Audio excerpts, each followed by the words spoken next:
Hello guys! In today's video, tutukuyin naman natin yung mga klase ng mga customers sa palengke. Okay, so number 1, the yayamaners. Ito yung mga klase ng customers na mayaman talaga, mabait, mahinahon at maayos makipag-usap pag bumibili. And also, bihirang-bihirang tumawad ng mga paninda mo. Number 2, the feeling rich. Ito yung mga klase ng customers na maiingay kapag bumibili ng paninda mo. Magkamali lang ang tindera, mumurahin at pagagalitan na kaagad. Yung feeling niya, binili na niya pati yung buong pagkatao mo. Proceed tayo, number 3, the reclamador.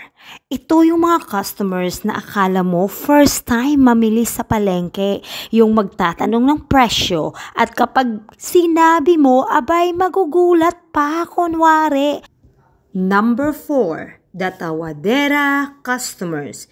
Ito naman yung mga klase ng customers na abay kung makatawad ng mga paninda mo, kulang na lang hingiin. Yung sobra-sobra kung makatawad, yung akala nila pinupulot mo lang yung mga paninda mo at walang kapital. Kaloka, di ba? And lastly, number 5, the decision maker customers. Ito naman yung klase ng customer na kapag bumili or bibili ng paninda mo, abay presyo niya ang masusunod. Pag sinabi mong 50 pesos, sasabihin niyang 30 na lang ito. Sa lahat ng customers, alalahanin po natin na yung mga tindera o yung mga nagtitinda sa palengke, may mga kapital po yung mga paninda nila. And also, nagbabayad po ng pwesto.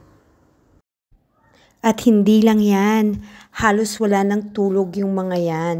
Sana naman sa mga namimili, isipin at magiging considerate tayo sa mga nagtitinda sa palengke. Yun lamang po and salamat.